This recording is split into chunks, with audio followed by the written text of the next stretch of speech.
Low-hanging fruit. March 28th, 2024. Cambridge, Massachusetts, USA. Darcy and Abraham showed up at Wesley's door at the same time. Darcy held a pizza box and Abraham a 6-pack of sodas.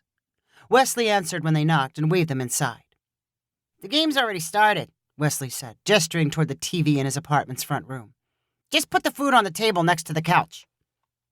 "I feel like we should enjoy the spring weather instead of being glued to the TV," Darcy said. "That's because your bracket's trash and you have no hope of winning," Abraham replied with a laugh. If asked who had suggested filling out March Madness tournament brackets, none of them precisely remembered. They were not particularly interested in basketball, but each had an unwavering competitive streak. Their bracket picks were mainly to prove who was the most insightful and prophetic. Wesley, Darcy, and Abraham shared more than a love for being right. All three were graduate students and neighbors in a student housing complex. They shared occasional meals and off-campus excursions. Since they were studying different things, their friendship made them feel like they were accepting and open-minded. Wesley was an engineering student researching smart agriculture. Abraham was into bioinformatics. Darcy spent her time studying literature on the liberal arts side of campus. From her perspective, Wesley and Abraham sat around programming all day. They assumed she spent her time in a stuffy library writing poems with a pen and paper. After the three sat on Wesley's couch to watch basketball, it did not take long for their minds to wander. They checked their phones more frequently. Then Wesley remembered something he wanted to tell Abraham about coding. "I found this Python library that's totally plug and play for deep learning." "How memory intensive is it?" Abraham asked. "Really light. I'm running on an old laptop with no problem." The conversation grew louder and more intense. Finally, Darcy heard enough and shouted, "Will you two shut up? I don't want to hear about Python codes. Unless you're talking about pythons as in actual snakes, can you be quiet and at least pretend to watch the game?" Wesley sniggered and continued to whisper about the amazing Python library he found. He remembered to keep his voice down until he began describing his latest research. His excitement and volume grew until he reached his trademark, know-it-all pitch Darcy found hard to ignore. "So what I'm trying to do is build a network of soil monitors that talk to each other. Low power, low cost. Put them out in a field, and they tell a farmer where he's wasting water." "Where you're wasting water is hard to figure out?" Abraham asked. "You wouldn't think so, but probably 30% of irrigation water is wasted because the soil's different.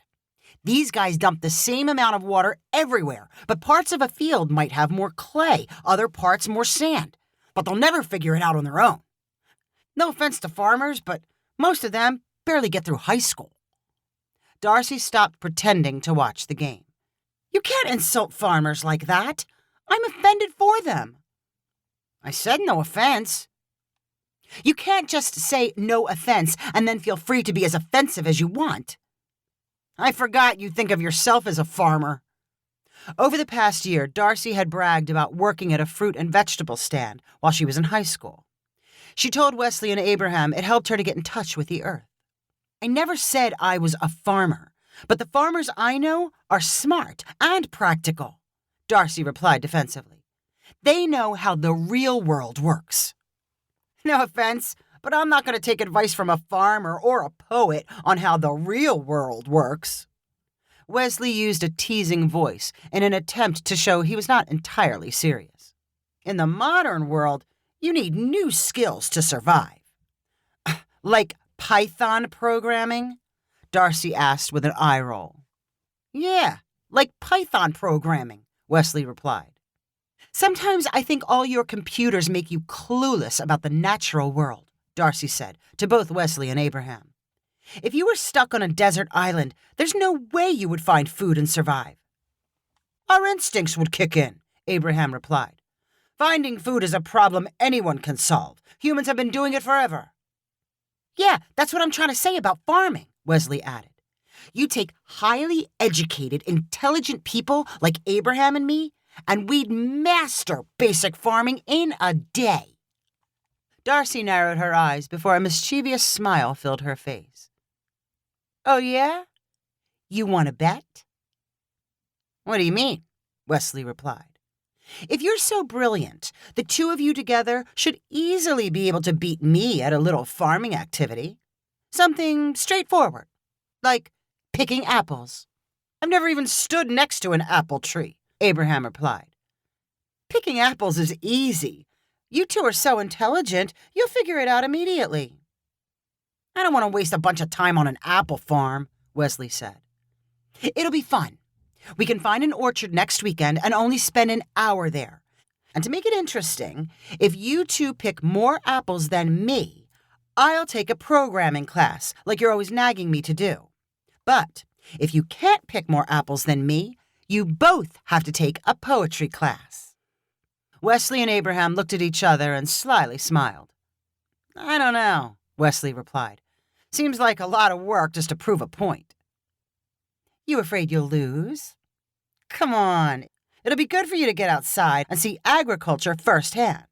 That is what you're studying, isn't it? And we work together? All the apples we pick versus what you pick alone?"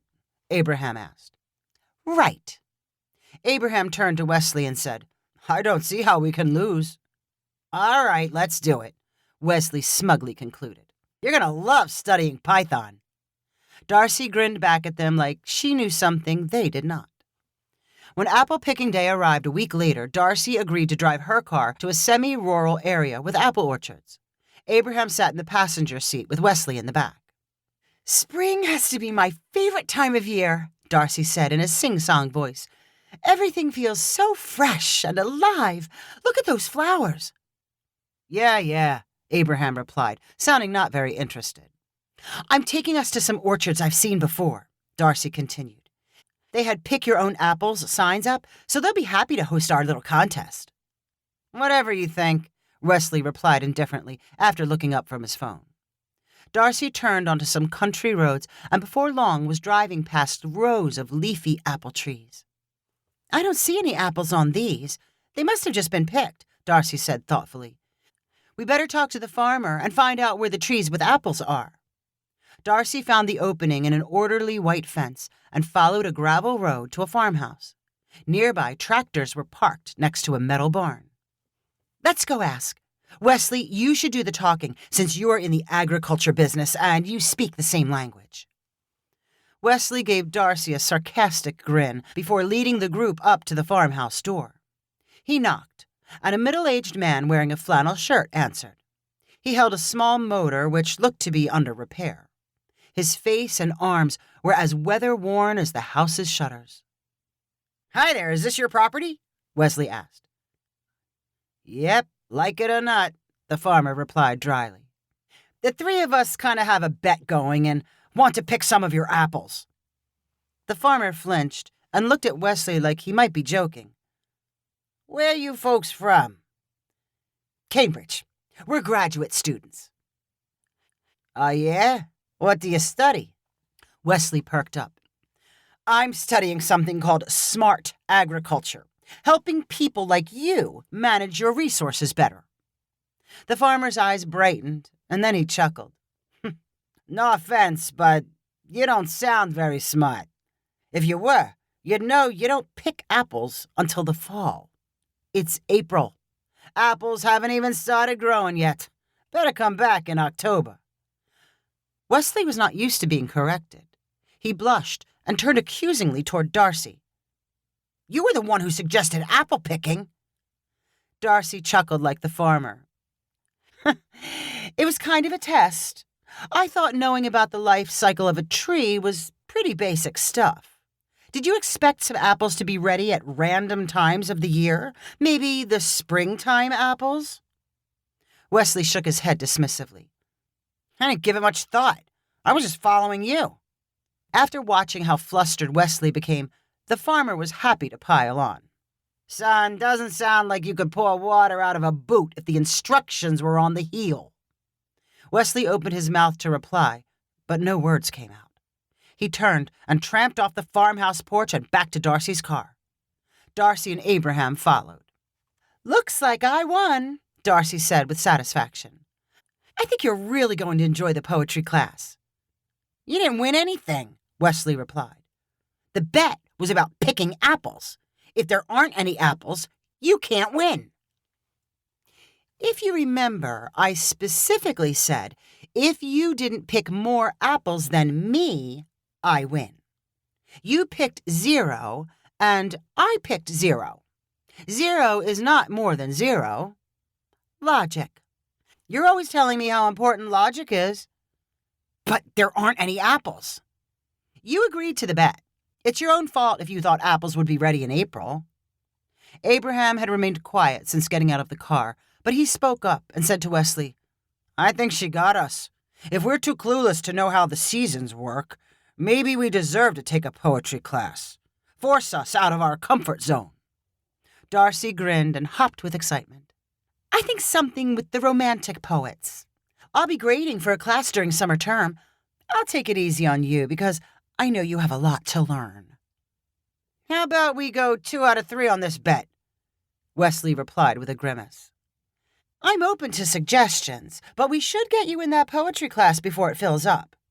I can help you figure out if you forgot how class registration works. It follows the calendar, too." If you enjoyed this story, please rank it on the website 500ironicstories.com. Please subscribe on the website to get weekly updates as new stories are posted. And please share with friends using the convenient links available.